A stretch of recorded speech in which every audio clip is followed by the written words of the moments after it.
Kau geser kan? Masuk adik, masuk. Masuk. Atas. Iya, masuk. Iya, udah.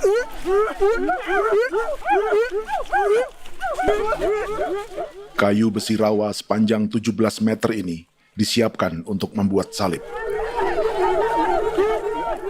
Melihat panjangnya, timbul pertanyaan, siapakah yang akan disalib? Siapapun itu, pasti sesuatu yang lebih besar dari mereka. Tapi Frankie Woro, Casimilus Awe, dan warga suku Auyu di Papua Selatan ini tak akan melukai siapapun. Mereka memakai salib ini sebagai tanda perlawanan.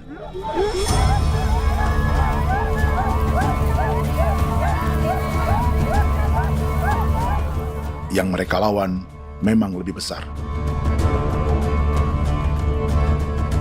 yaitu pemerintah Republik Indonesia. Pemerintah sedang mengincar 2,5 juta hektar hutan orang Papua untuk proyek tanaman industri pangan dan energi.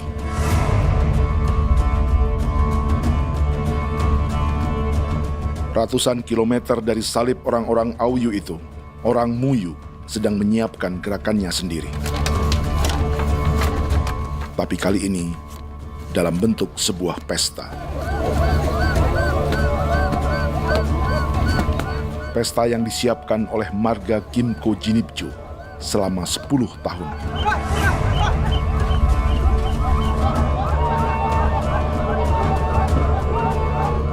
Sosok di marga ini adalah Willem Kimco, orang asli Papua yang tak punya kartu identitas kewarganegaraan manapun.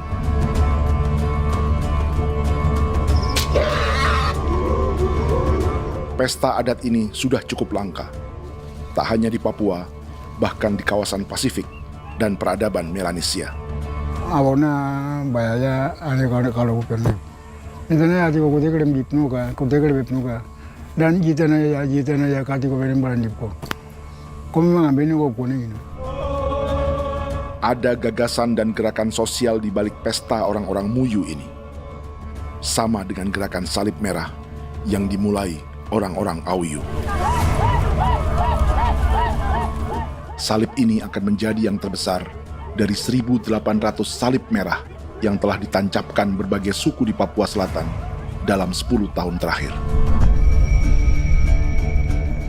Ribuan salib merah yang dipadukan dengan palang adat adalah tanda larangan yang menyatukan unsur-unsur adat dan agama. Kami percaya bahwa kalau memang kami sudah tidak mampu untuk menyelesaikan persoalan ini, dalam hal ini perusahaan tidak bisa masuk, berarti kami minta bantuan kepada nenek moyang dan Tuhan. Atribut perang orang Auyu ini diukir atau dilukis, digambar di batang salib ini dengan tujuan bahwa kami larang dengan sangat keras. Jadi apabila siapapun, baik dari antara kita sendiri yang melanggar batas ataupun pihak lain yang mengganggu keselamatan hak tanah adat kami, maka kami siap untuk melakukan ancaman perang. Salib-salib ini tidak ditancapkan di halaman-halaman gereja, melainkan di tanah dan hutan adat, di dusun-dusun sagu, dan di tempat-tempat yang disakralkan. Sebab 1.800 palang adat dan salib ini memang bukan semata tentang agama, tapi untuk mencegah negara dan perusahaan memasuki tanah dan hutan adat mereka. Papua bukan tanah kosong.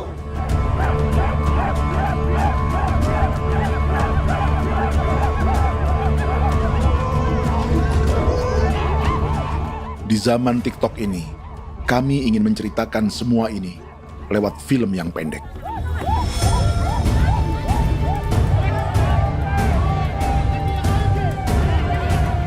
Tapi kami jelas gagal.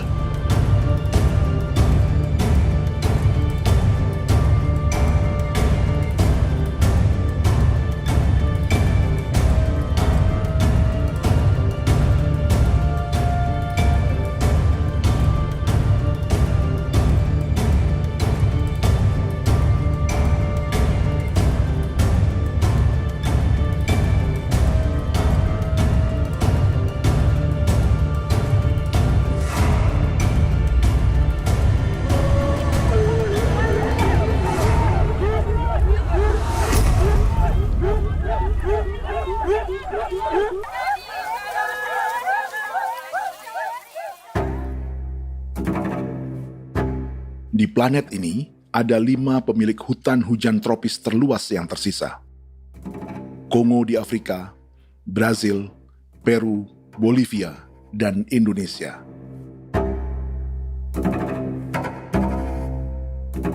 Di Indonesia, satu-satunya pulau yang hutannya masih terjaga adalah Papua, pulau terbesar kedua di dunia setelah Greenland. Lewat sejarah kolonialisme yang panjang, pulau ini kini dikuasai 2 negara.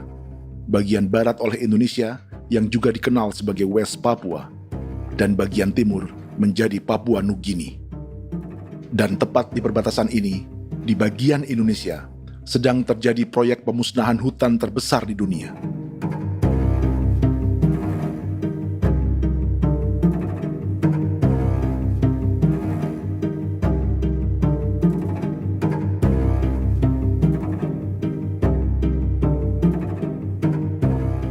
Pemerintah Indonesia sedang membuka lebih dari 2,5 juta hektar hutan untuk sawit, tebu, padi, dan peternakan. Ini disebut proyek strategis nasional untuk lumbung pangan dan energi yang jadi ambisi 3 presiden. Bagian terbesar direncanakan untuk mencetak sawah seluas 1,3 juta hektar. Lalu bagian lain akan ditanami tebu seluas 560.000 hektar untuk gula dan bioetanol. Setiap liter bensin di Indonesia akan dicampur bioetanol 10% atau E10. Ada 10 perusahaan di proyek ini, dan semuanya dimiliki oleh 1 keluarga saja. Berikutnya, ada areal sawit seluas 400.000 hektar untuk biodiesel. Targetnya mencampur 50% solar dengan minyak sawit atau B50. Dan terakhir, pemerintah akan membuka peternakan seluas 380.000 hektar. Jadi, apa yang salah dengan proyek pangan dan energi ini? 5 orang Papua dalam film ini akan menjawabnya.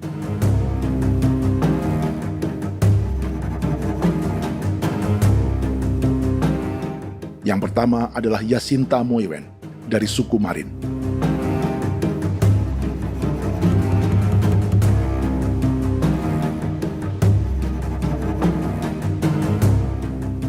Yasinta dan warga di distrik Ilwayap di Merauke sudah menjadi korban. Hutan dan rawa sebagai sumber pangan dan ekonominya telah dihancurkan. Jalan sepanjang 135 km sedang dibuat, dan di kiri kanannya akan dicetak 1 juta hektar sawah. Mereka sulit menolak atau melawan. Salib sudah digeser, masih datang lagi dengan senjata nih mereka nih. Karena proyek ini juga dijaga tentara. Macam-macam senjatanya.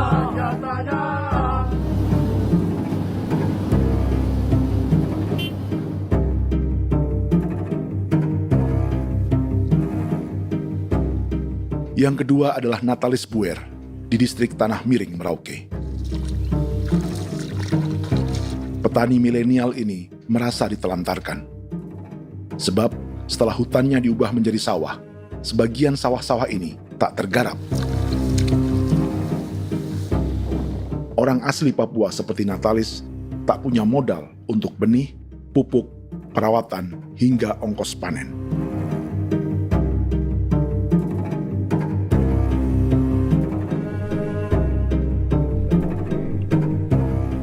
Orang ketiga adalah Vincent Kuipalo dari suku Yenan di distrik Jagebob, Merauke. Vincent dan suku Ye sedang menjadi korban. Hutan adat orang-orang Ye sedang dihancurkan untuk perkebunan tebu dan bioetanol. Tanah mereka juga diincar untuk markas-markas militer, pasukan yang akan menjaga proyek pangan dan energi ini.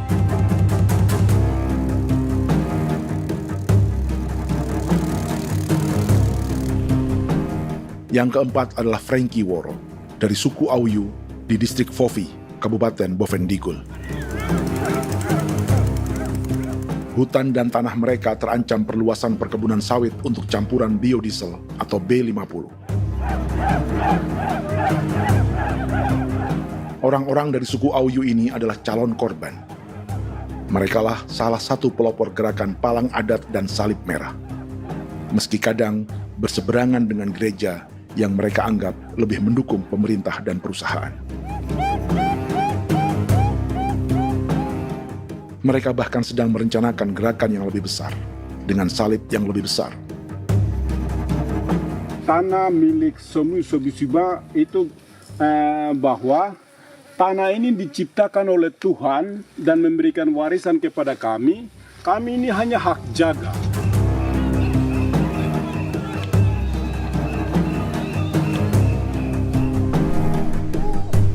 Sosok kelima adalah Willem Kimco dari suku Muyu di Bovendigul. Tokoh adat dari Muyu ini hidup di garis belakang proyek negara, sehingga belum menjadi korban. Tapi mereka sedang bersiap menghadapi segala kemungkinan. Tinggal di belantara dan perbatasan membuat sebagian mereka tak punya status kewarganegaraan. Tapi mereka telah hidup jauh sebelum ada Indonesia atau Papua Nugini.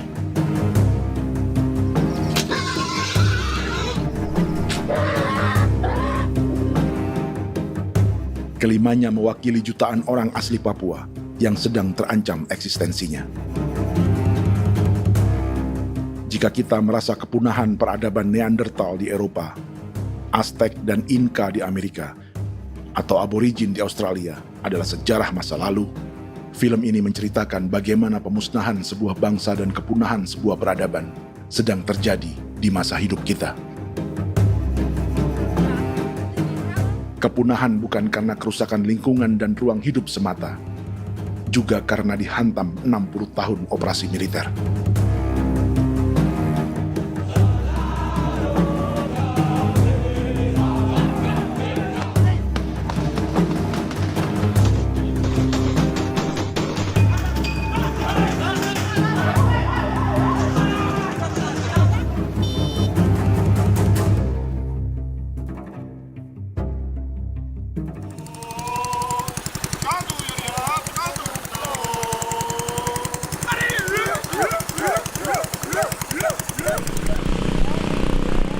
Frankie Woro dan orang-orang Auyu sedang berburu.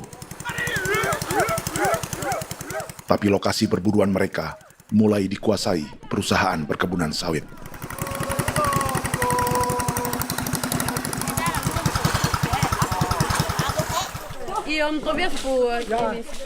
Kita akan menuju arah ke Inabusu. Di sana kami akan masuk di wilayah konsesi perusahaan PT Indo Asiana Lestari, dan di situ ya ada survei-survei mereka yang mereka pernah lakukan, tapi juga kami ada lakukan tanda-tanda saksi di sana.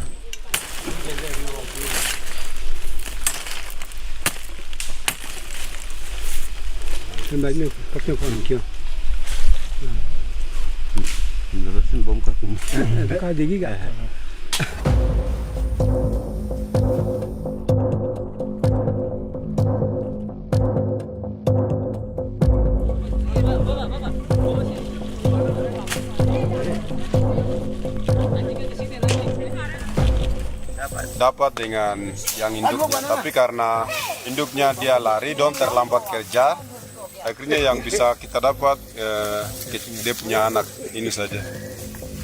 Ini kalau pakai bahan kayak asli.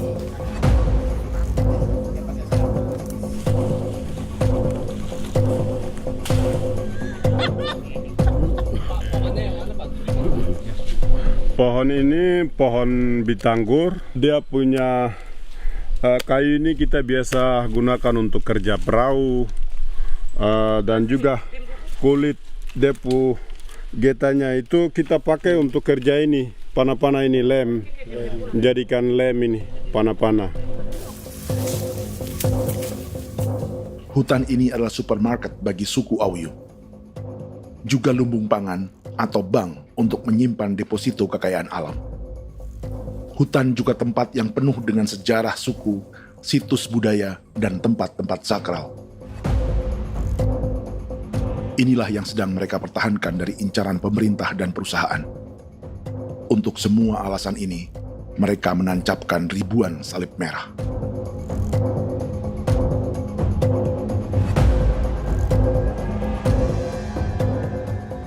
Tapi dari kampung, warga suku Auyu memberi kabar pada Frankie tentang intimidasi oleh aparat negara agar mereka melepas tanah ke perusahaan sawit dan berhenti memasang palang adat dan salib merah.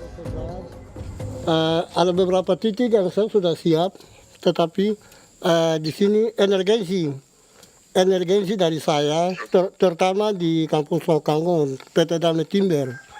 Dia mengganggu saya dengan menggunakan kekerasan maupun pihak hukum. Dan kemarin saya ada pernyataan penolakan secara resmi, tapi masih tetap dengan menggunakan pihak hukum untuk masuk, untuk harus dituntut saya untuk harus diterima perusahaan itu. Kita di situ ada 15 marga, tetapi 15 marga juga tidak setuju. Marga-marga siapa yang terima dan marga-marga mana saja yang menolak. Nanti kita lihat dari pertimbangan itu, dan di situ dan kita undang mereka untuk bicara dengan kami. Sebagai sosok yang aktif dalam gerakan, warga Auyu terus memberi informasi lapangan kepada Frankie yang tak selalu berada di kampungnya.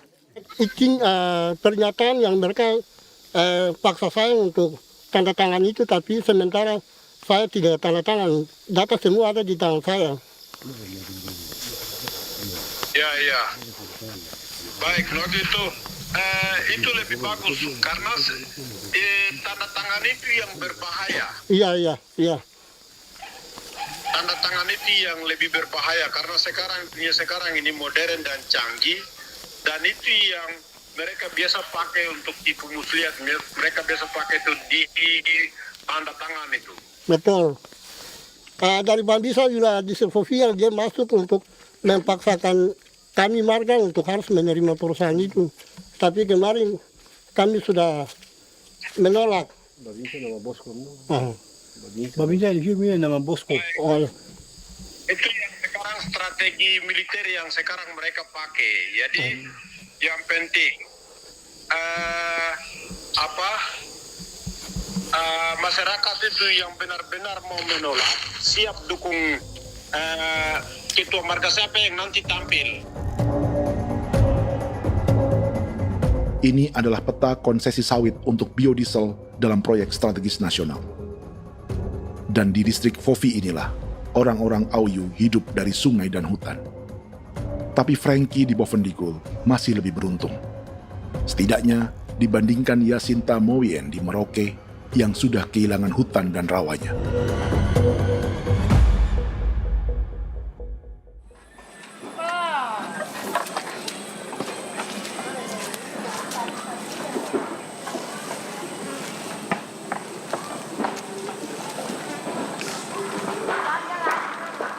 Yasinta dari suku Marin adalah petani sayur di kampung Wanam, distrik Ilwayap, Merauke. Memanfaatkan lahan yang ada, ia berkebun dan menjual hasilnya ke pasar kampung. Ini ekonomi warga di Wanam untuk menghasilkan uang, lalu memberi barang kebutuhan yang tak bisa mereka produksi sendiri. Tapi kehidupan sebenarnya ditopang oleh ekosistem hutan dan rawa. Inilah sumber pangan utama dan peradaban mereka.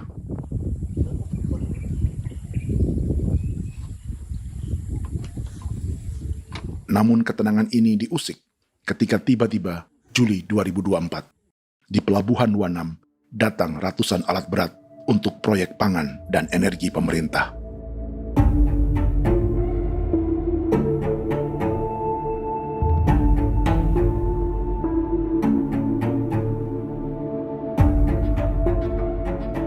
Kami masyarakat setempat kami tidak tahu. Kami kaget pagi-pagi kapal sudah ada di pelabuhan kami.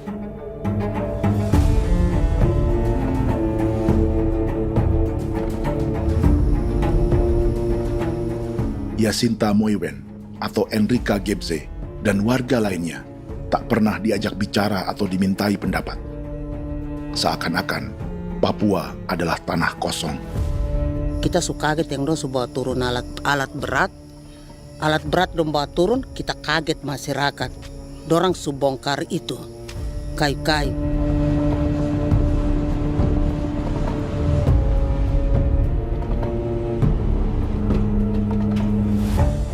Bersamaan dengan alat-alat berat itu, juga berdatangan tentara Indonesia untuk mengawal proyek pembukaan hutan milik Jacinta.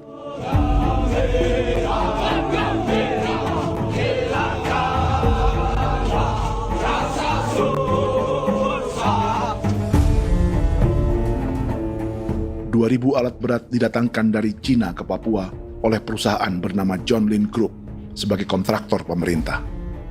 Ini disebut sebagai pesanan eskavator terbesar di dunia dengan nilai 4 triliun rupiah. Misinya membuka hutan dan rawa milik orang Marin, salah satunya untuk membangun jalan sepanjang 135 km. Sementara di kiri kanannya akan dicetak sawah yang ditargetkan seluas 1,3 juta hektar. Jalan berupa garis lurus ini bukan rute tradisional ekonomi masyarakat. Jalan ini akan menghubungkan kawasan perkebunan sawit dan tebu di sebelah timur, juga untuk mobilisasi pasukan militer. John Lin Group adalah perusahaan yang dimiliki Andi Samsudin Arsyad atau yang dikenal dengan Haji Isam. Sebagian orang mengenalnya sebagai pengusaha yang hobi balapan mobil.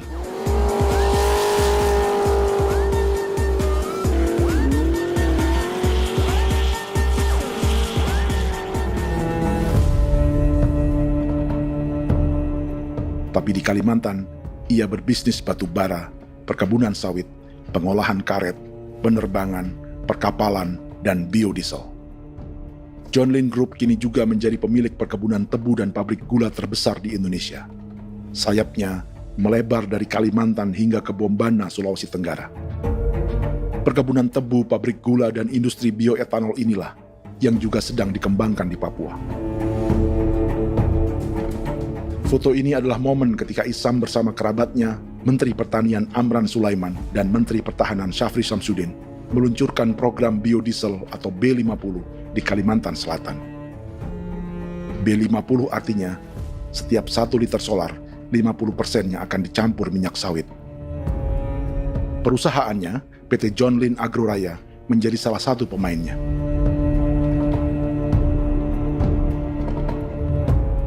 Sepanjang tahun 2025, saham PT John Lin Agroraya pernah naik hingga 700%.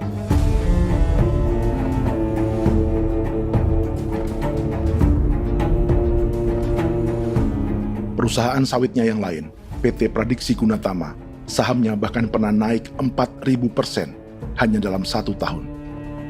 Dari harga saham ini saja, nilai kekayaan keluarga Isam diperkirakan mencapai 100 triliun rupiah lebih, menjadikannya salah satu keluarga terkaya di Indonesia dan salah satu pemain penting industri bioenergi. Dan di Papua Selatan inilah sebagian sawit-sawit untuk mendukung program B50 akan ditanam. Inilah tanah orang-orang Wambon, Muyu, Marin, Yei, atau Auyu seperti Frankie Wor.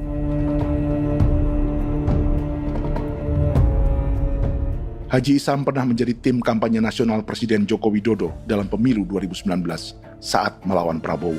Bintang Mahaputra Utama diberikan kepada Saudara Andi Syamsuddin Arsyad. Beliau berjasa luar biasa dalam mendorong pertumbuhan ekonomi daerah maupun nasional. Setelah menjadi presiden, Prabowo memberi gelar kehormatan Bintang Mahaputra Utama pada Isam.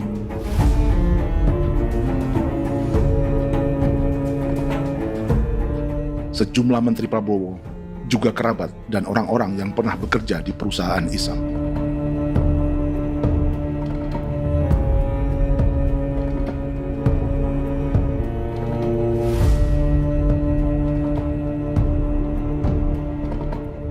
Lawan sebesar inilah yang sedang dihadapi Jacinta di kampung Wanam, Merauke. Atau petani perempuan lain seperti Enrika Gebze. Jadi alam kita ini sudah rusak. Jadi kita itu biasa jalan dari sini tuh harus pasang jerat di situ, harus cari makan di situ lagi. Itu tempat-tempat itu pasang-pasang jerat, tempat babi, rusa, sekarang sudah tidak ada lagi.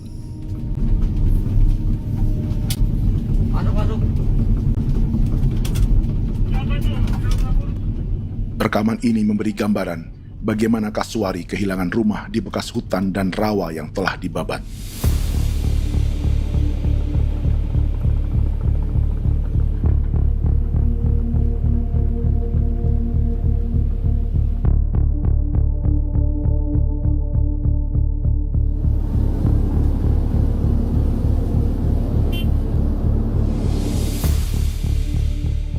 Keterlibatan tentara dalam proyek pangan dan energi di Papua memakai dalih bahwa ancaman terhadap negara kini tak hanya perang secara militer, tapi juga melalui pangan dan energi. Kementerian Pertahanan pun terlibat karena proyek ini dianggap operasi militer selain perang. Jadi tugas kamu adalah menjaga sumber cadangan pangan nasional. Macam-macam senjatanya, Proyek ini menambah panjang alasan mempertahankan kehadiran tentara di Papua dalam 60 tahun terakhir. Saat ini, jumlah tentara Indonesia di Papua mencapai 56.000 personel, atau ada 1 tentara untuk setiap 100 orang Papua. Bandingkan dengan rata-rata nasional, di mana hanya ada 1 tentara untuk 696 penduduk Indonesia. Itu belum termasuk polisi. Artinya, 1 orang Papua dijaga lebih banyak senjata dari rata-rata penduduk Indonesia. Tanah dan hutan diambil secara sepihak untuk kepentingan pembangunan batalion dan bandar antariksa.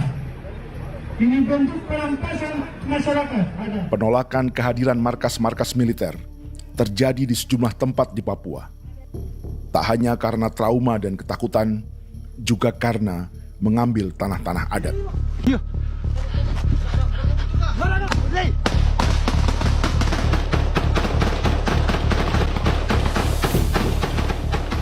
Salah satu alasan mengapa militer terus ditambah di Papua, karena masih ada perlawanan dari Organisasi Papua Merdeka atau OPM selama 50 tahun terakhir. Ayo. Tapi kekuatan militer OPM diperkirakan hanya 1.430 personel dan 360 pucuk senjata. Selebihnya, mereka menggunakan senjata tradisional.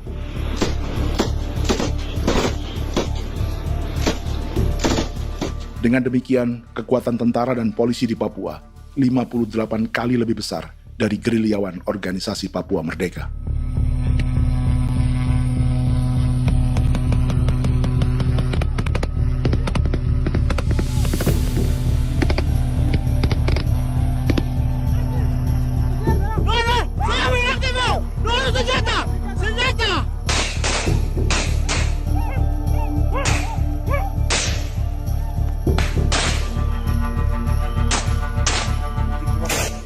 Sebagian tentara berada di garis depan pertempuran, tapi sebagian besar lainnya terlibat operasi non-tempur menjaga proyek pemerintah dan investor swasta. Seperti Batalion Infanteri Teritorial Pembangunan di distrik Jagebob, Merauke ini. Lokasinya bersebelahan dengan konsesi lahan tebu untuk gula dan bioetanol milik PT Murni Nusantara Mandiri. Baik perusahaan maupun markas militer, keduanya mengambil hutan milik suku Ye dari marga Kuipalo. Tapi orang datang tanam ini saja di sini, tanam papanama ini. Victor Kuipalo menunjukkan apa yang terjadi. Jadi kita juga kaget ini. Nah, kalau ini papanama ini memang ini papanama ditanam tapi bukan haknya mereka yang ini. Ini hak kami di sini, hak dusun kami, marga Kuipalo yang punya hak dusun ini. Setelah memasang patok, alat berat mulai bekerja untuk membangun markas militer di tanah orang Ye.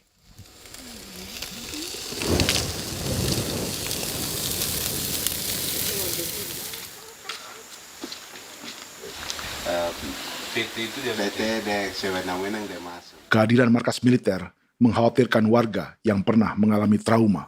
Takut kenapa? Kalau macam yang awal macam sekarang bu kampung hidup ini kan aman.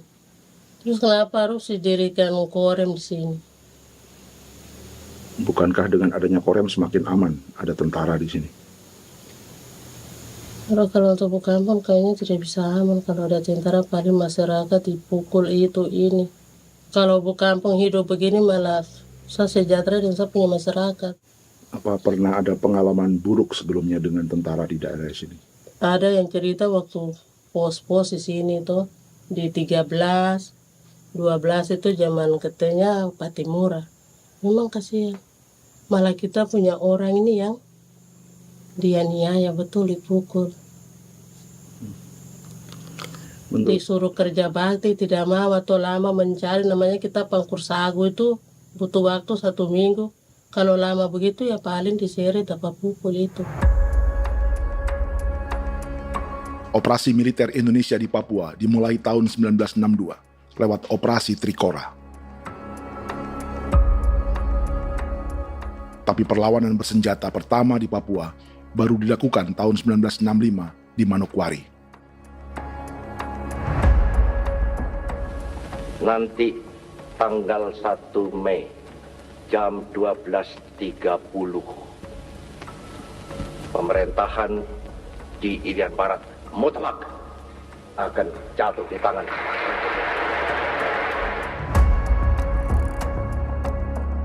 Sejak itu, selama 60 tahun, operasi militer untuk menaklukkan Papua terus dilakukan. Salah satu operasi militer paling berdarah adalah Operasi Wibawa untuk memenangkan Indonesia dalam jajak pendapat tahun 1969. 643 orang tewas di Paniai. Lalu disusul 4.146 korban tewas antara tahun 1977 hingga 1978.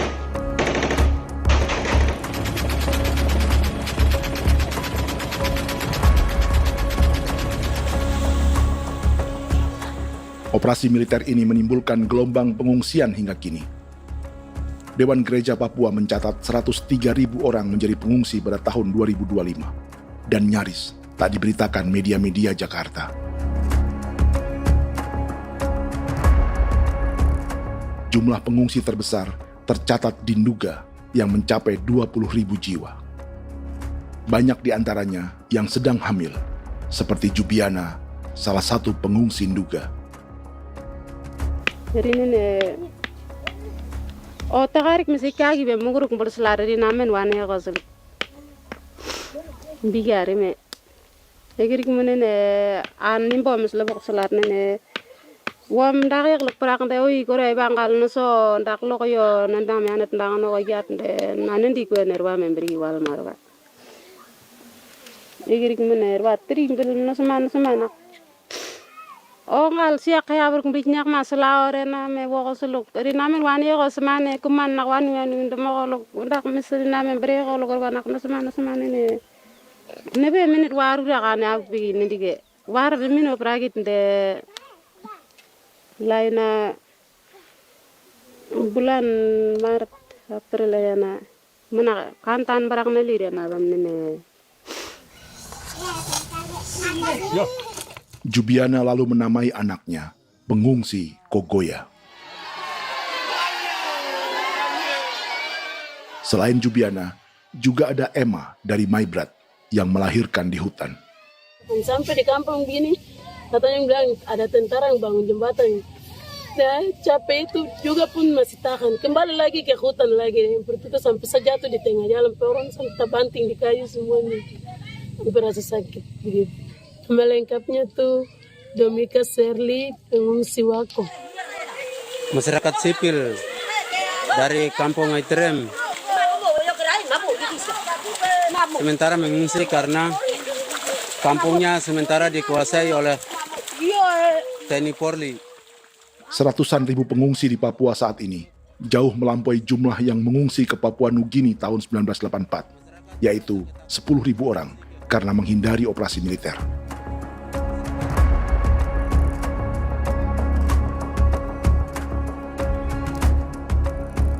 Bersamaan dengan operasi militer, eksploitasi sumber daya alam Papua juga dilakukan sejak masuknya tambang emas dan tembaga Freeport pada tahun 1967.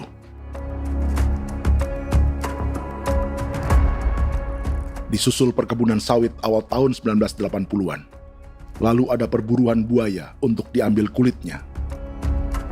Sebelumnya, ada eksploitasi gas alam di Teluk Bintuni, pencarian besar-besaran kayu gaharu, atau pembukaan hutan tanaman industri. Ini belum termasuk perburuan dan perdagangan ikan arwana di selatan Papua, penebangan kayu merbau dari hutan-hutan Jayapura, emas di Blok Wabu Intan Jaya, bahkan nikel di pulau-pulau kecil Raja Ampat. Dan kini, dalam skala yang belum pernah terjadi dalam sejarah, Papua dipaksa mencetak sawah, tebu untuk bioetanol, dan sawit untuk biodiesel.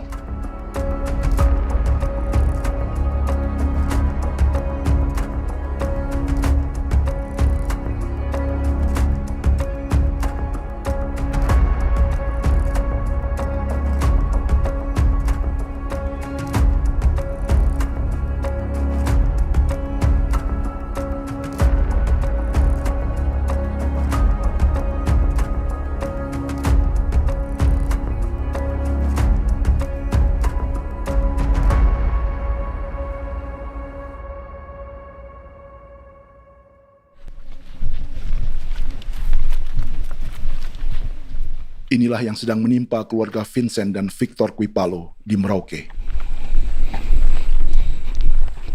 Hutan mereka diambil untuk markas militer dan industri perkebunan, PT Murni Nusantara Mandiri. 1 dari 10 perusahaan yang diberi konsesi untuk menanam tebu dan memproduksi gula serta bioetanol seluas 52.000 hektar.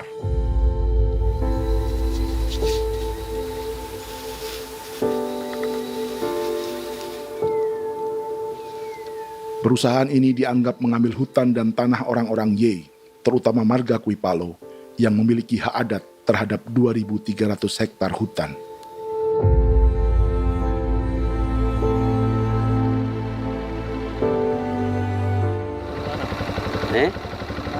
Tentara?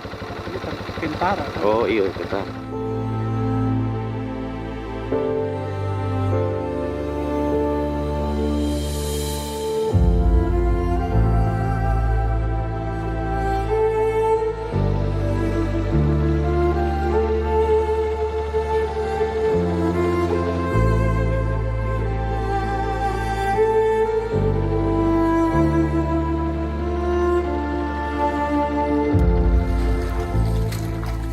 Keluarga Kuipalo sedang melihat apakah perusahaan semakin mengancam tanah mereka.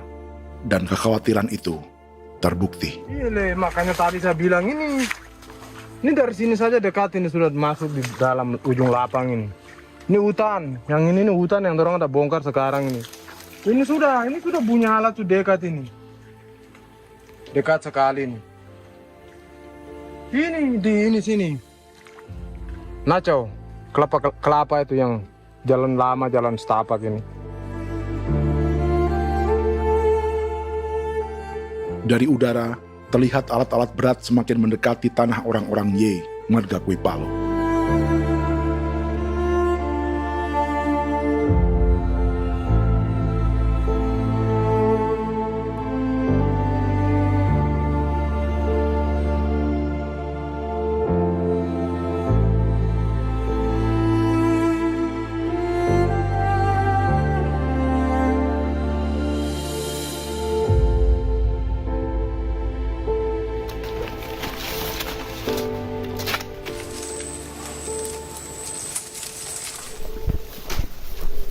Keesokan harinya, Victor dan kerabatnya memberi tanda cat merah di pohon-pohon yang berada di batas tanah mereka.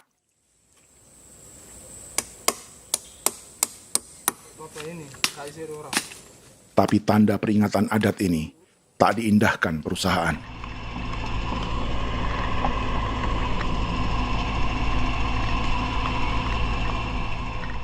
Dua bulan kemudian, perusahaan tetap memasuki tanah marga Kuipalo. Sama-sama. Kami manusia, kau lihat. Tapi sudah sakit hati sekali saya kasih tahu adik. Ini sama baik ini kalau pikiran berubah lagi hari ini. Kami juga punya tangan, hanya beda rambut. Mister itu juga. Woi, buka. Sudah.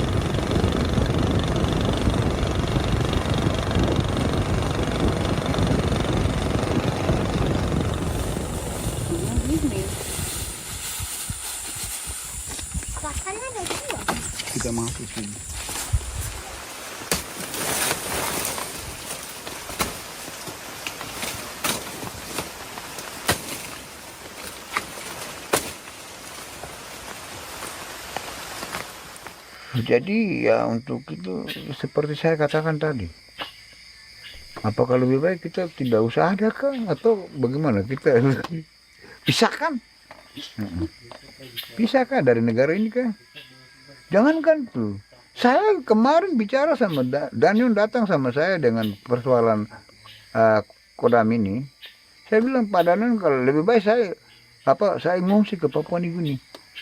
Dia bilang, aduh Bapak jangan begitu. Ya memang, kalau tidak bisa menghargai kami, lebih baik pilihan yang itu yang saya memilih. Lebih baik saya pindah dari sini. Saya mengungsi ke Papua Nugini, di negara tetangga. Masih ada yang lain. Apa? Ada ini. Sampai saya bilang sama Kapolsek, Pak Agustus ini, 17 Agustus saya tidak kasih naik bendera merah putih. Saya bendera ada, nanti saya taruh di meja. Bendera saya ada. Karena saya punya pikiran percuma kita ini merasa bahwa kita hidup di bawah naungan merah putih. Ternyata merah putih tidak lindungi kami. Tidak anggap kami sebagai kami rakyatnya. Dia lambang negara. Dan kami menghargai lambang negara itu. Ternyata lambang negara ini, kita bernaung di bawah lambang negara ini, kita tidak dilindungi. Hak kita tidak dihargai.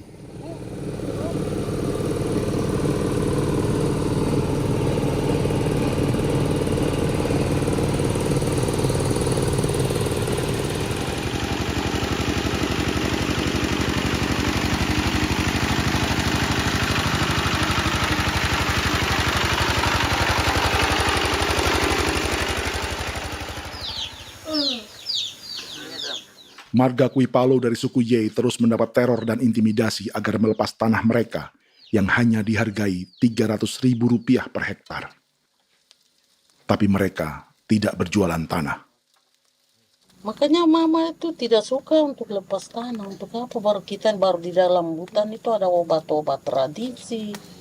Itu sudah Kalau macam ada sayur juga, kita ambil sayur yang dia tumbuh sendiri. Jadi kita ini mau kemana, kalau itu sudah digusur, ya habis. Kita ini jadi penonton. Jangan sampai kita ini duduk minta di jalan. Jadi kita tidak mau seperti itu. Makanya tanah itu kita tidak melepas. Tapi mungkin orang lain tuh dia senang saja. Lebih baik saya pegang uang merah dulu. Saya bisa beli-beli itu ini. Nanti datang uang sudah habis, gembel, mau cari kemana lagi, hutan sudah habis, mau makan ikan di mana, kali sudah hancur. Enggak kemakan. Seperti Yasinta di Wanam, suara dan gerakan kaum perempuan Papua sangat nyaring dan tak bisa diabaikan. Saya sebagai perempuan tolak untuk perusahaan masuk di sini. Karena kalau saya terima anak-anak saya mau dikemanakan, mau tinggal di mana. Apapun yang terjadi saya tetap tolak. Demi tanah ini saya akan berjuang, demi saya punya anak-anak. Yang katanya mengutamakan anak Papua, nyatanya yang kerja kebanyakan ya orang-orang Jawa. Saya sendiri orang Jawa, tapi bukan mau bicara yang tidak-tidak. Memang kenyataannya seperti orang-orang Papua itu diterbelakangkan, kurang diutamakan, gitu.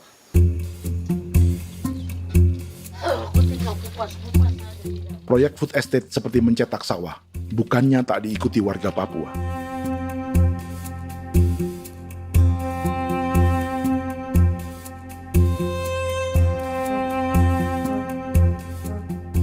Salah satunya Natalis Buer di distrik Tanah Miring, Merauke.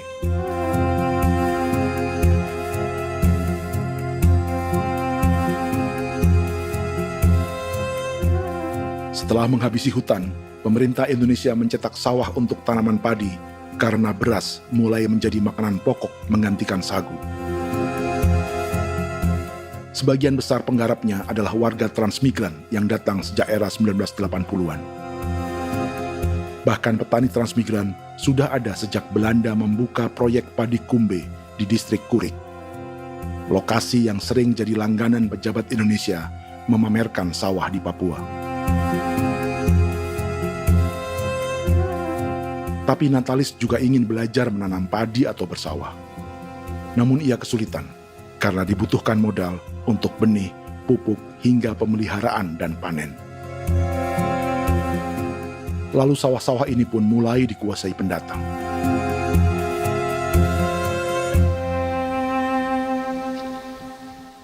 Tapi sejauh ini di kampung kami ini yang saya lihat memang ada kelompok kami punya di sini yang sudah tergabung dalam Gapoktan, kemudian masuk dalam optimalisasi lahan. Tapi menurut saya anak asli yang punya lahan di sini. Mereka tidak punya. Pemerintah dalam hal ini adalah Kementerian Pertanian bersama-sama Kementerian Pertahanan yang dalam hal ini pada garis di bawahnya adalah TNI Angkatan Darat memberikan support yang maksimal kepada masyarakat khususnya di Merauke dalam rangka. Saya kemarin habis 9 juta. 9 juta ya? Iya, 9 juta karena dia sudah tidak dipakai toh. Ya. Dia sudah... Perempuan Papua seperti Filomena juga mau bertani. Pemerintah memberi bantuan Rp900.000 per hektar lewat program optimalisasi lahan atau OPLAH. Tapi dibanding biaya produksi dan harga jual gabah, Filomena mengaku berkali-kali rugi dan kini memutuskan tak lagi menggarap sawahnya. Terus kita harus cari uang untuk kombeng. Betul. Karung kita beli. Karung beri sendiri lagi. Tenda kita beli. Ini dari yang offline ini don tidak siapkan. Tidak ada. Tidak ada ya, jadi mama don sendiri. Itu yang saya ada bilang, 900.000. Itu modal untuk kerja sawah ini. Mulai dari kerja sampai nanti panen. Panen. Wih, ngeri sekali. Iya, lucu toh? Tidak dapat itu. Betul, Mam. Dong maksud begini. Kalau disuruh tanam ubi berhektar-hektar, mari datang. Kita tahu cara rawatnya bagaimana, iya. Tanamnya bagaimana, tanam model bagaimana supaya hasilnya model begitu. Kita tahu. Kalau yang ini kan kita baru belajar. Sebagian hutan milik warga Senayu di Merauke sudah dibuka untuk sawah dan kebun tebu oleh PT Global Papua Abadi. Proyek pertanian ini dikerjakan oleh Kodim Merauke. Mereka melepas sebagian tanah karena ingin belajar bertani. Saya punya nenek moyang tidak ajar saya tanam padi. Tapi saya mau berubah. Generasi saya yang berikut ini besok lusa tidak bisa makan pisang, sagu. Ada apa? Namun program optimalisasi lahan yang dijanjikan dengan berbagai bantuan tak dirasakan Filomena. Obat rumput beli, obat padi beli, jonder kita bayar, bahkan bibit masih kurang, cari bibit lagi beli. Jadi saya memang kalau program pemerintah saya sama sekali saya tidak suka. Baku tipu saya.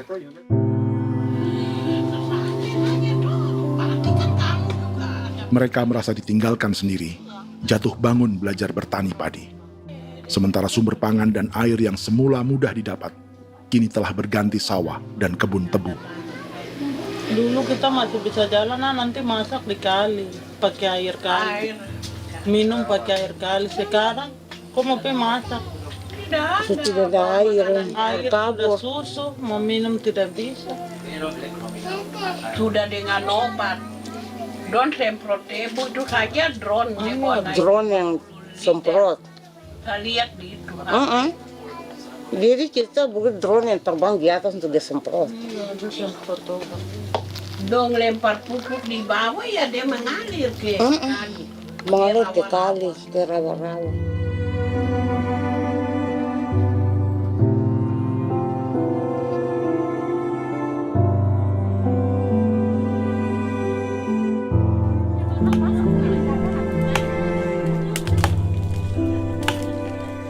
Seperti pertanian sawah bagi orang Bali atau Toraja, bagi orang Auyu dan suku-suku lainnya di Papua Selatan, sagu juga bukan semata tentang pangan.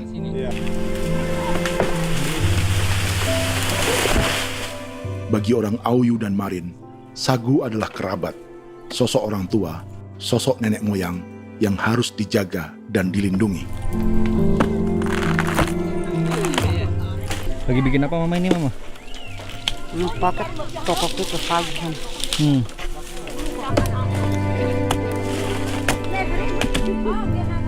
Itu orang tua kami, orang tua nenek moyang kami yang korban dirinya kemudian menjadi pohon sagu untuk kebutuhan hidup kami. Kami diingatkan oleh leluhur, sagu itu tidak boleh digusur dan tidak boleh diganggu dengan cara apapun, dan di dalam rangka kepentingan apapun tidak boleh. Kamu harus bela, bahkan sampai nyawa pun harus menjadi taruhan demi membela keselamatan keberadaan sagu di atas tanah ini.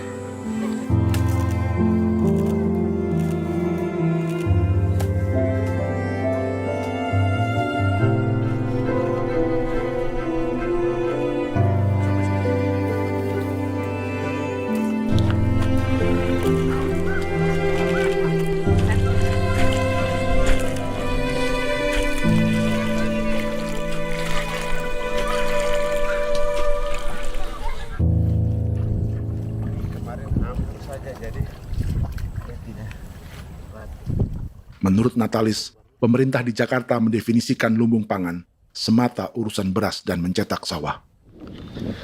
Sebenarnya orang Papua itu bukan tidak bisa bertani. Kami tanam ubi itu bagian dari pertanian. Nah, pertanian yang dimaksud oleh pemerintah itu harusnya selalu itu kalau bisa pemerintah harus spesifikkan pertanian apa yang dimaksud, pertanian tanam padi atau pertanian tanam ubi, petasan dan lain-lain. Ini yang harus dispesifikkan dulu. Begitu, sehingga tidak menjustifikasi kami orang asli Marin bahwa kami tidak bisa bertani, bukan. Kami buka kebun besar-besar di sana, bahkan bermeter-meter, ratus-ratus meter pakai sekop, bukan pakai ekskavator, tapi ini pakai skop.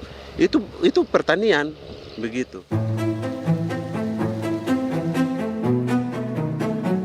Bagi Natalis, alih-alih memaksimalkan sawah-sawah yang sudah ada untuk petani Papua, pemerintah selalu membuka hutan baru, seperti dikerjakan perusahaan John Lynn Group dan melibatkan tentara. Padahal, sejarah keterlibatan militer dalam proyek food estate atau cetak sawah adalah sejarah kegagalan yang bertubi-tubi 4 presiden selama 30 tahun terakhir.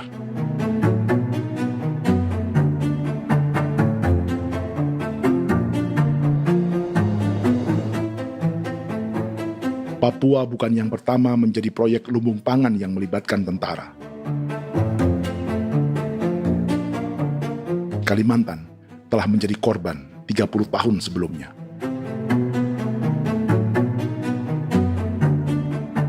Ini adalah bekas hutan yang sudah dibuka di Pulang Pisau, Kalimantan Tengah.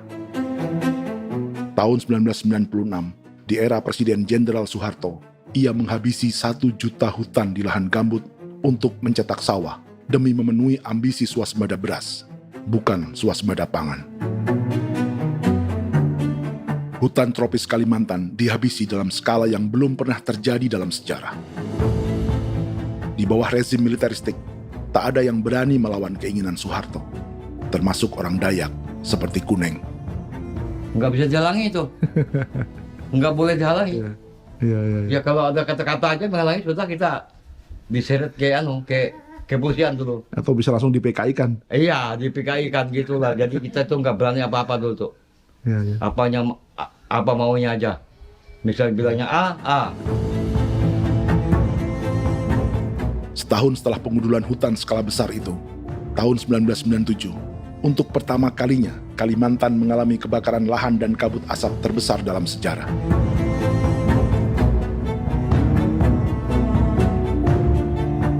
Sebagai ilustrasi, ini kondisi kabut asap tahun 2015.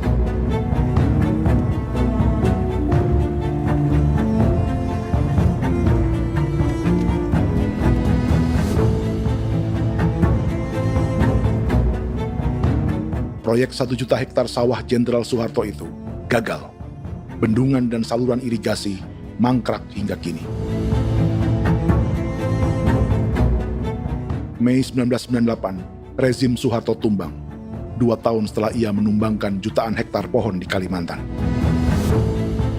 Setiap tahun, Lokasi ini menyumbang kebakaran dan kabut asap yang merugikan jutaan orang. Sawah yang berhasil di Kalimantan justru bukan sawah yang dibangun Jenderal Soeharto, melainkan yang dirintis para transmigran sejak era 1980-an. Sawah-sawah inilah yang ikut digarap oleh militer di era Presiden Joko Widodo. Dan hasil dari proyek food estate Presiden Jokowi itu sama sekali jong nih, nggak ada harapan lagi sudah seperti ini. Tapi Jokowi terus memperluas area food estate hingga 16.000 hektar. Presiden Jokowi juga menyerahkan urusan lumbung pangan ini kepada Prabowo yang saat itu menjadi Menteri Pertahanan. Salah satunya di Kabupaten Gunung Mas, Kalimantan Tengah, untuk membuka perkebunan singkong seluas 31.000 hektar. Food Estate Singkong Jenderal Prabowo ini dimulai dengan membuka 600 hektar hutan di Tawai Baru. Proyek singkong untuk bioetanol ini pun dijaga tentara. Dan seperti Jenderal Soeharto, proyek Jenderal Prabowo ini pun gagal.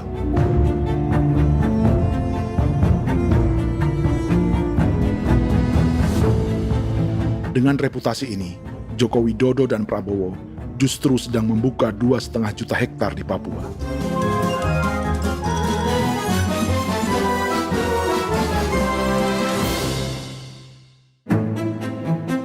Setelah Jenderal Soeharto, Presiden Jenderal Susilo Bambang Yudhoyono juga mencoba membuka food estate di Papua sejak tahun 2010. Namanya Merauke Integrated Food and Energy Estate atau MIFE. Proyek ini juga gagal. Lalu di lokasi yang sama, Jokowi berusaha meneruskan dengan proyek mencetak sawah 1,2 juta hektar yang juga gagal. Sekarang yang paling siap adalah 1,2 hektar. Yang 1,2 juta hektar. Dan kini, Prabowo yang pernah gagal dengan 600 hektar singkong di Kalimantan justru akan mengulangi di Papua dengan skala 2,5 juta hektar. Di daerah Papua pun harus ditanam kelapa sawit supaya bisa menghasilkan juga BBM dari kelapa sawit. Dalam setiap proyek pangan dan energi di Papua, yang lebih menonjol bukan tanaman pangannya, melainkan untuk energi atau bahan bakarnya. Sawit untuk biodiesel dan tebu untuk industri bioetanol. Ada 10 perusahaan yang diberi konsesi hingga 0,5 juta hektar untuk tebu. Dan 10 perusahaan itu dimiliki oleh 1 keluarga saja.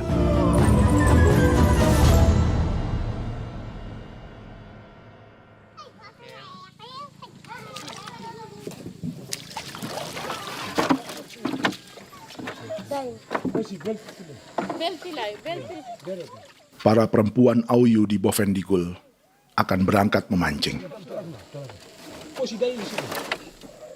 Priska Beni membantu menyiapkan perahu.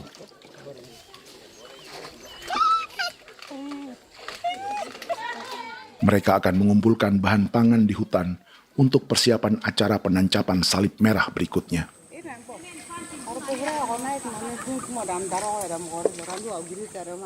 Priska sudah mengambil posisi memancing.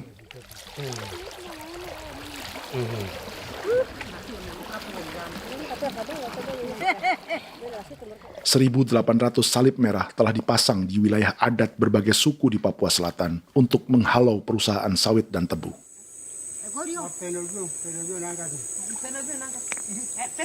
Maria Tebung yang paling muda datang membawa hasil. 2 ekor ikan gastor alias gabus toraja. Sebagai generasi Z, pendidikannya sampai sekolah dasar. Di perusahaan perkebunan seperti sawit atau tebu, ijazah SD hanya bisa menjadi buruh kasar. Tapi ia tak tertarik. Karena kita hidup itu dari alam, kita pancing, juga di darat, bawa anjing, terus bikin pagar sagu, dapat babi, bawa baru kita makan. Jadi kita tidak mau perusahaan masuk. Kita tidak akan terima. Sementara Priska Beni masih mencari peruntungan. Tapi baginya, menjadi nelayan di Sungai Fofi masih lebih baik daripada bekerja 9 tahun di perkebunan sawit. Sudah pengalaman, jadi kita tidak mau lagi. Seberapa lama ketika kerja itu? Selama di sana. 9 tahun di sana. 9 tahun? Saya baru pulang dari perusahaan. Selama 9 tahun kerja di sawit, bisa punya rumah kah? Atau tidak. Motor kah? Tidak. Johnson kah? Tidak. Cuma makan saja. Pendapatan juga kan tidak lebih. Habis dimakan.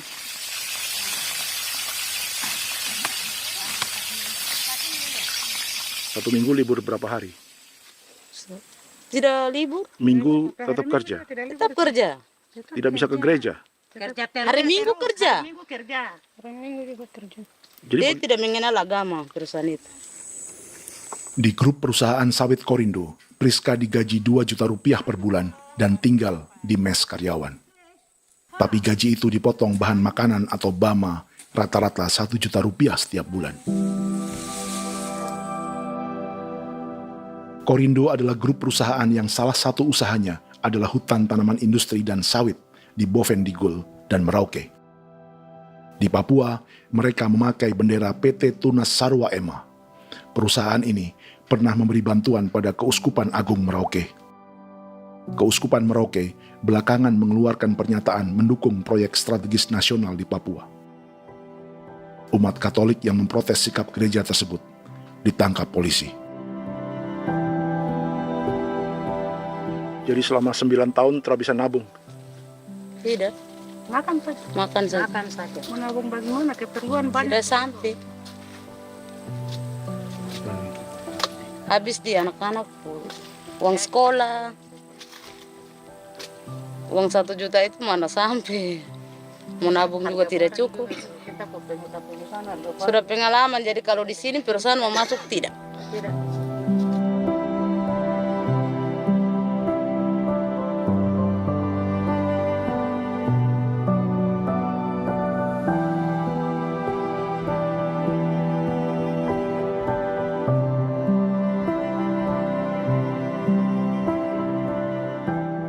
Dan menu makan siang seperti ini agaknya sulit bagi buruh sawit atau tebu yang digaji 2 juta rupiah per bulan. Generasi Z seperti Maria Tebung atau generasi milenial seperti Priska Beni punya matematika ekonominya sendiri. Sawit untuk biodiesel atau tebu untuk bioetanol tak akan ada bedanya bagi mereka.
Perkebunan tebu 1,5 juta hektar di Merauke adalah ide 3 presiden untuk menggenjot penggunaan bioenergi sebagai campuran bahan bakar fosil.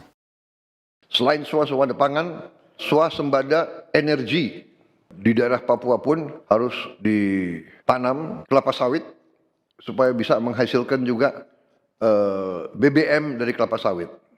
Juga tebu menghasilkan etanol. Singkong, kasava juga untuk menghasilkan etanol. Bioetanol adalah bahan bakar nabati atau tumbuhan yang dapat dicampur dengan bensin. Sama dengan program biodiesel yang mencampur solar dengan minyak sawit. Pertamina saat ini sudah menjual BBM bioetanol dengan campuran 5% yang dipasarkan dengan merek Pertamax Green 95. Tapi pemerintah ingin menaikkan kadarnya menjadi 10% atau E10. Maka ke depan kita akan mendorong untuk ada E10. Kemarin malam sudah kami rapat dengan Bapak Presiden. Bapak Presiden sudah menyetujui untuk direncanakan mandatori 10% etanol. Idenya untuk mengurangi ketergantungan pada bahan bakar fosil yang diimpor dan menimbulkan polusi.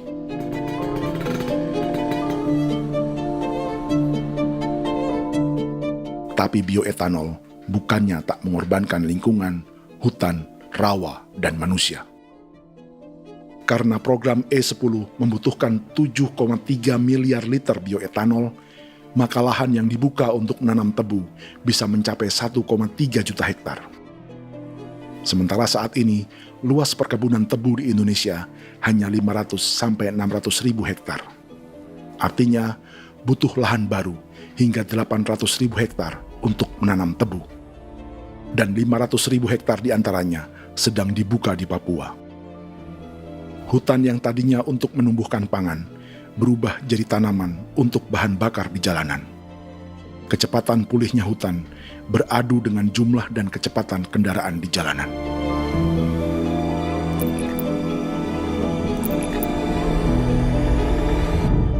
Dahaga terhadap energi tak pernah bisa dipuaskan. Setelah minyak sawit untuk biodiesel, dunia kini merambah singkong, jagung, dan tebu untuk bioetanol. Benua Amerika, Eropa, sebagian Afrika, hingga separuh Asia kini mulai memakai bioetanol sebagai campuran bahan bakar.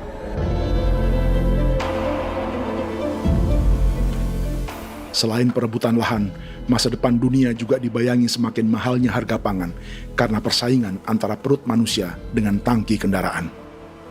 Ini adalah lokasi perkebunan tebu dan bioetanol PT Murni Nusantara Mandiri yang mengancam tanah Vincent Quipalo dan orang-orang Ye di Merauke.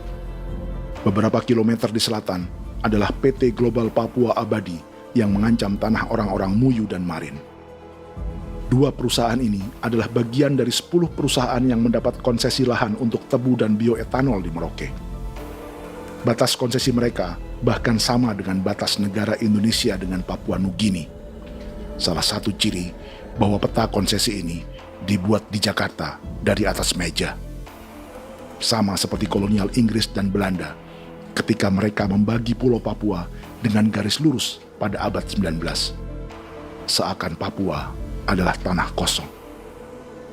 Bedanya, meski peta konsesi ini mengatur batas 10 perusahaan, tapi perusahaan-perusahaan ini sebenarnya dimiliki oleh satu keluarga saja.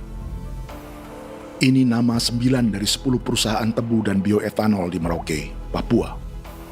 99% saham mereka dimiliki sebuah perusahaan bernama PT Merauke Nusantara Manis. Sementara 1% sisanya dimiliki PT Merauke Gula Mandiri. Tapi saham kedua perusahaan ini dimiliki PT Merauke Sugar Group. Dan perusahaan ini, 90% sahamnya dimiliki pengusaha bernama Angelia Bonaventure Sudirman, serta perusahaan bernama Zico Trust dan Resource Harvest. Lalu 10% lainnya dikuasai PT Papua Energi Abadi, yang pemiliknya adalah Dudi Christian dan Angel Madeline. Sekarang, mari kita lihat siapa mereka. Angelia Sudirman adalah keponakan dari salah satu konglomerat sawit Indonesia, Martias Fangiono. 9 perusahaan di Papua ini berada di bawah bendera Merauke Sugar Group. Dan Merauke Sugar Group hanya satu dari 7 grup perusahaan milik keluarga Fangiono.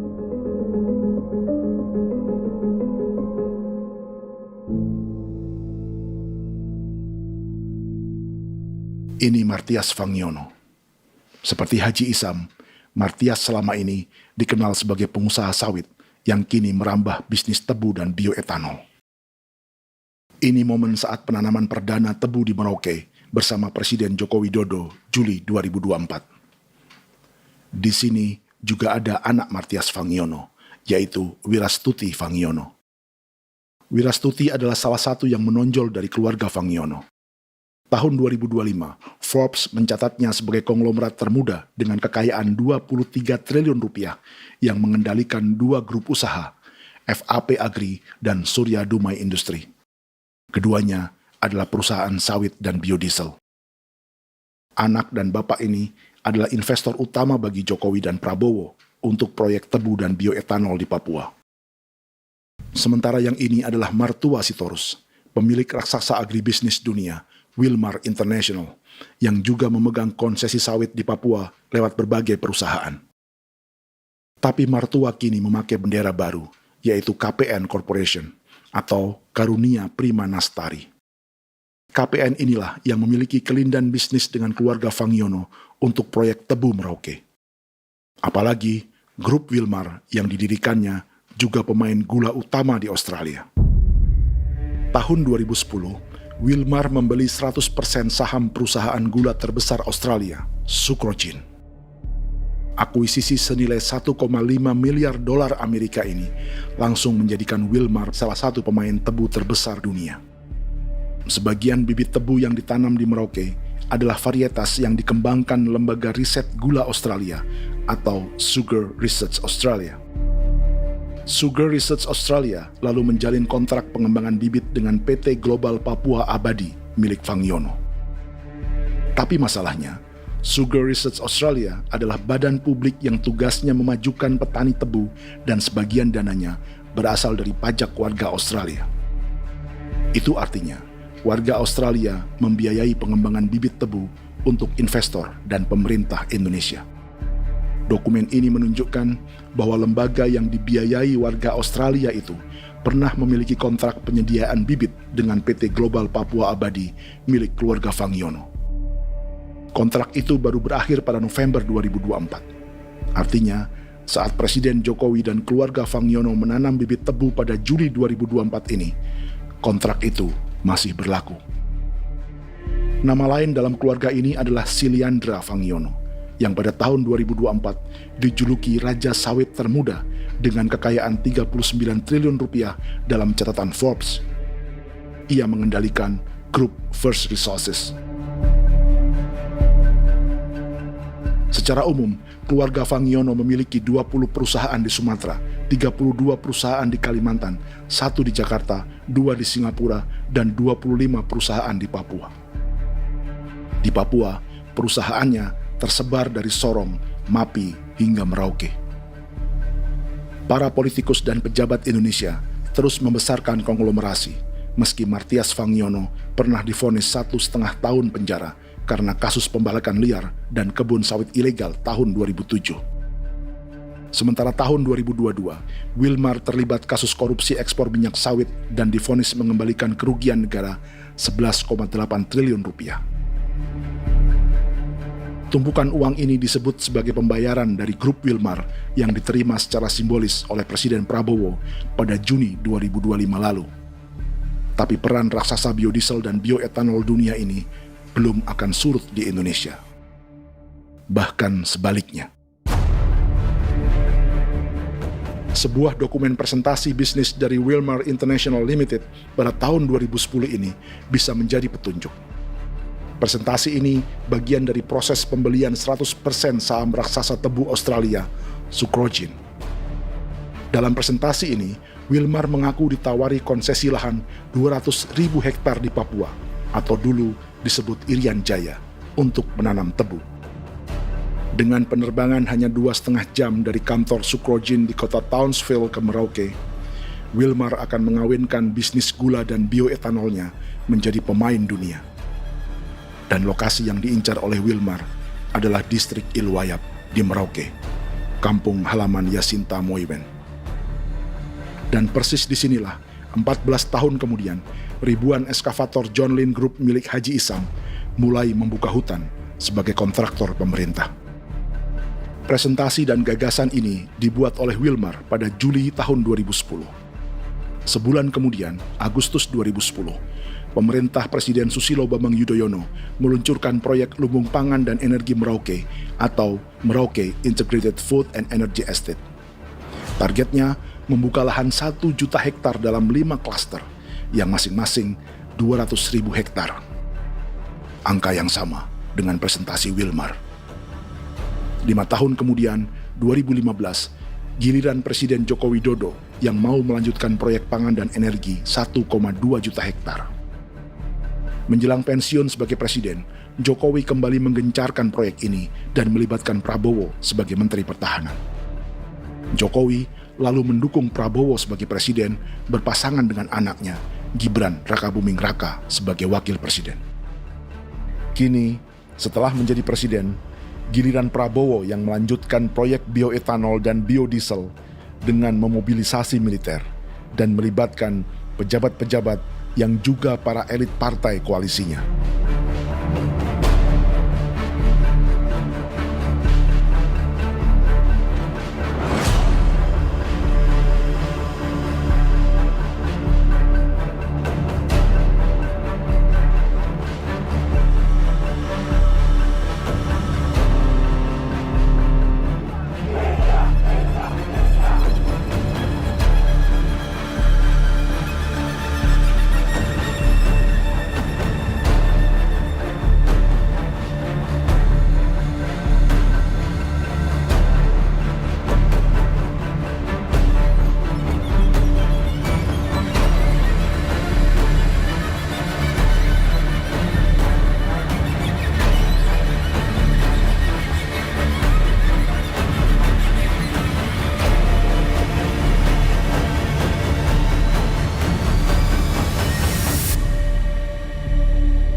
Tahun lalu, hutan-hutan di Pulau Jawa dalam waktu singkat berubah menjadi perkebunan tebu di bawah rezim kolonial Belanda. Orang Jawa menjadi buruh dan petaninya dipaksa menanam tebu. Dari kolonialisme dan politik tanam paksa itu, Belanda memperkaya negara dan para investornya.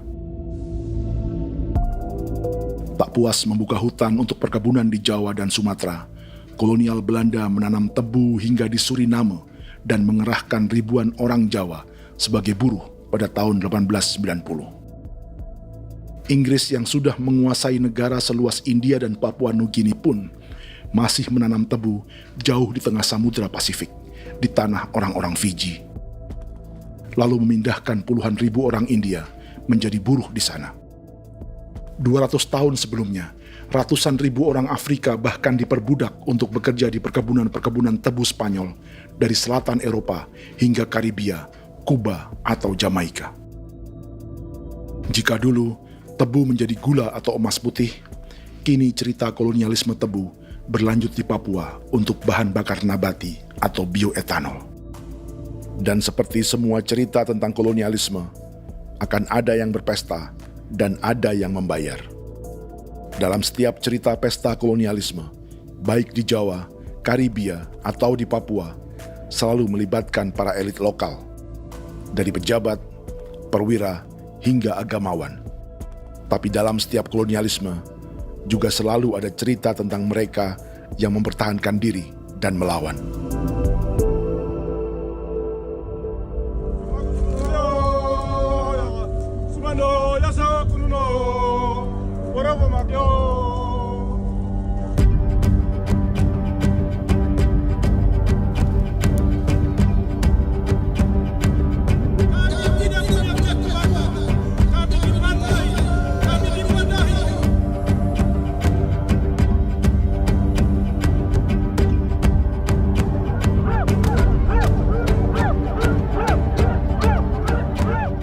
Dalam sejarah Gereja Katolik banyak pemimpin-pemimpin yang adalah tanda petik itu adalah Judas juga. Jadi itu sudah pasti karena itu adalah manusia. Satu sisi sebagai manusia dalam perjalanan digoda, apalagi ada dalam posisi-posisi jabatan ya mungkin banyak tawaran-tawaran lain, lalu disitulah terjadi pergeseran keberpihakannya kepada misi gereja tadi itu untuk umat, untuk mereka yang tertindas. Orang kirim eksavator, orang kirim tentara, orang kirim polisi. Pukul kami bukan pencuri, kami tidak pernah mencuri orang barang. Kami tidak pernah menangis ke orang lain. Kami tidak pernah menangis ke kita bapak mama, kami menangis kepadamu. Tuhan kami lemah. Ibu tidak tahu. Ini hijau cikui. Orang lain datang ke bangsa kami, ke wilayah kami untuk kasih habis kami.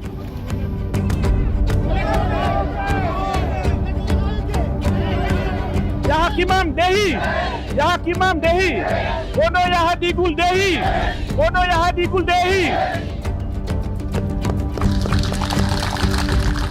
Kita buat sasi seperti begini untuk menolak perusahaan apapun yang masuk di tanah kami. Kalau kita kasih, kita bikin rusak sekarang, kita punya generasi berikutnya mau dapat kemana.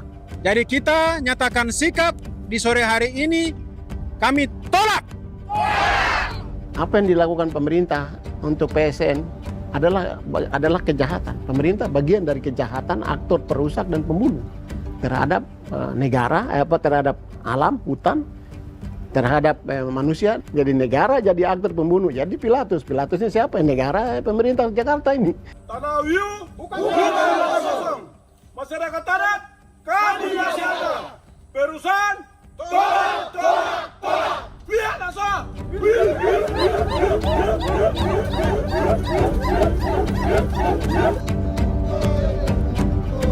Jika tanah adat dan hutan adat hilang, kami mau hidup di mana?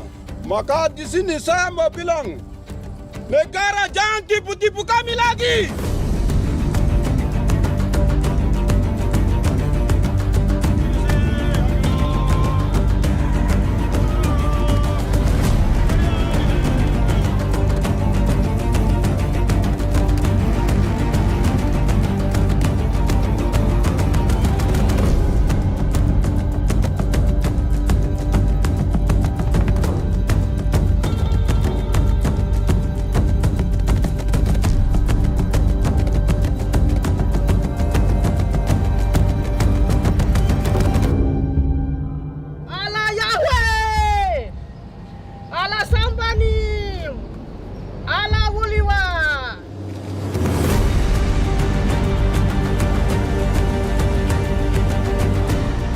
Kalau kami dianggap orang Papua itu bagian daripada Republik ini, tolong hargai kami. Dengan adanya PSN, PT John Hindrook yang sudah menerobos tanah kami dan hutan kami, merusak alam kami. Itu yang kami datang ke Jakarta jauh-jauh dari Papua.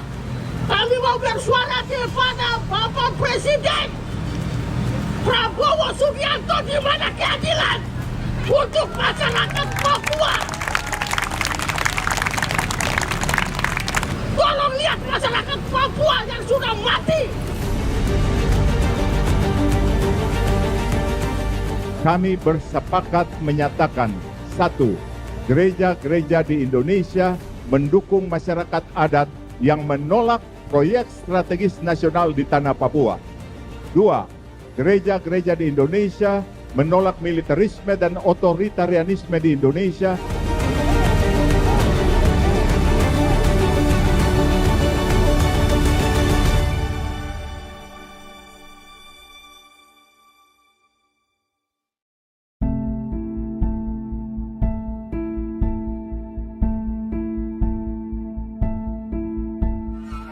Kita sering merasa banyak hal buruk sudah jadi cerita sejarah. Dan kita sekarang hidup lebih baik, lebih beradab, atau mustahil melakukan kejahatan seperti di masa lalu. Kita tidak lagi menghukum mati orang dengan memenggal kepalanya. Kita menembaknya atau menyuntik racun agar tertidur dan mati. Tapi ada hal-hal yang tak berubah. Salah satu pembantaian yang kuat di ingatan kita adalah kejahatan Nazi atau genosida di Rwanda. Padahal pembantaian juga sedang terjadi di masa kita, seperti di Gaza, Palestina. Penghancuran sebuah peradaban seperti Indian di Amerika atau aborigin di Australia juga kita anggap masa lalu. Sekarang kita merasa lebih baik dan lebih toleran. Padahal proses penghancuran bahkan pemusnahan yang sama sedang terjadi terhadap bangsa Melanesia di Papua. Begitu juga dengan praktik kolonialisme. Kita merasa penjajahan seperti dilakukan Portugis, Inggris, atau Belanda sudah menjadi sejarah. Dan Indonesia tidak mungkin menjajah. Padahal itulah yang sedang terjadi dan dirasakan di Papua.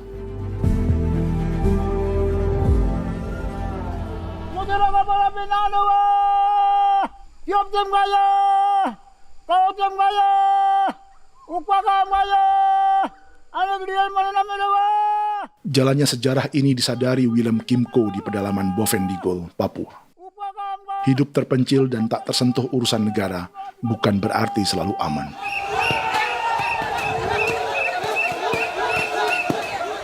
Untuk sampai di tempat ini, orang-orang Muyu menempuh 2 hari berjalan kaki mengarungi hutan, lembah, dan sungai. Termasuk mereka yang datang dari perbatasan Papua Nugini.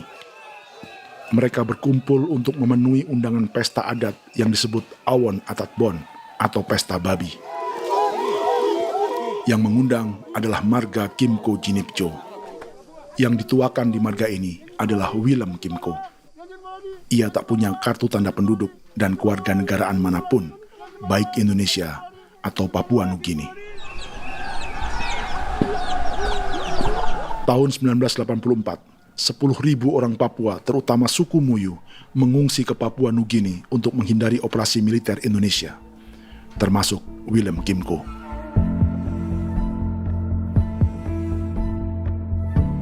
Apa yang membuat pesta adat ini istimewa? Apa bedanya dengan acara serupa yang dihadiri pejabat, tokoh agama, LSM, atau yang direkam oleh kru televisi dan konten kreator?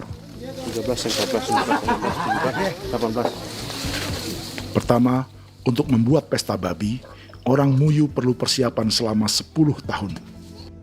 Sebab, babi-babi yang akan jadi bagian dari pesta ini tak boleh dibeli, alias harus dipelihara sendiri. Babi-babi ini bukan bantuan pejabat pemerintah, gereja, atau LSM.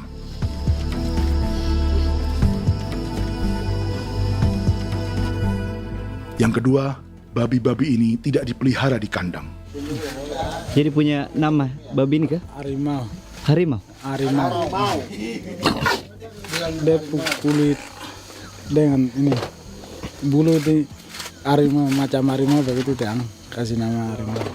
Setelah diberi nama, mereka dilepas liarkan di hutan sejak kecil.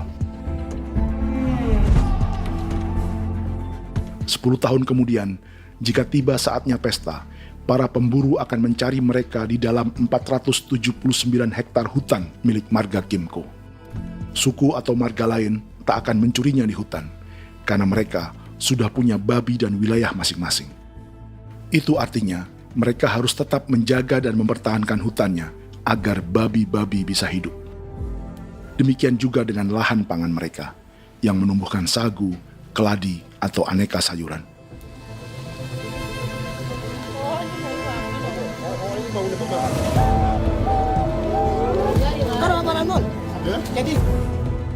Yang ketiga, dalam Awon Atatbon atau pesta babi, binatang ini tidak dimakan secara gratis. Setiap marga atau klan dalam suku Muyu akan membayar jerih payah tuan rumah menjaga hutan dan memelihara babi.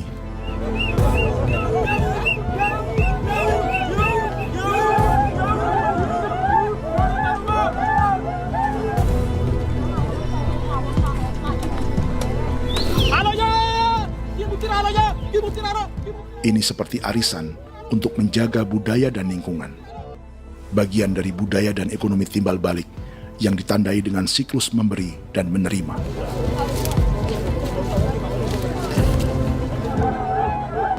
Ini juga cara orang Muyu membangun dan memperluas aliansi. Awon bet begul bet, ulan yau kandoet, asat bet anani, asat bet yang liga anani, oh, ado amten anani, menini tu na jaga, kepo kemo kau di mana? Kepo kemo mayat ni.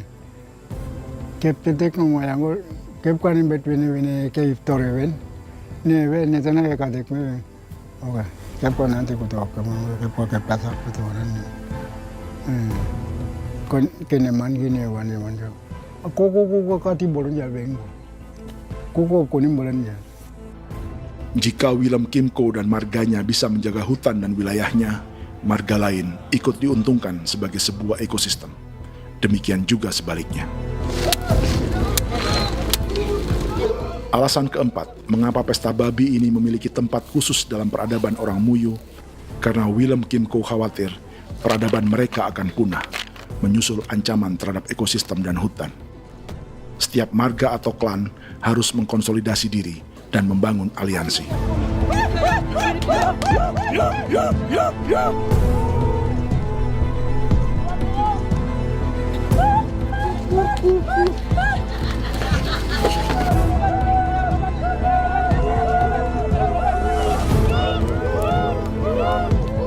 Kekhawatiran Willem dan orang-orang Muyu tak berlebihan. Ruang hidup mereka bersinggungan dengan proyek bioetanol dan biodiesel pemerintah Indonesia. Mereka juga tahu apa yang telah dan sedang menimpa suku lain seperti Auyu di Bovendigul atau Yainan dan Marin Anim di Merauke.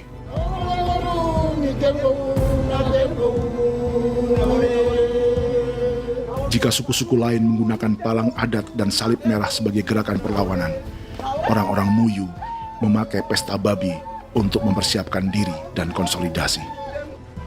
Sebab, berbeda dengan saat mengungsi tahun 1984, kali ini yang datang ke tanah orang-orang Muyu tak hanya tentara, juga alat-alat berat bersama para pebisnis pangan dan energi. Awan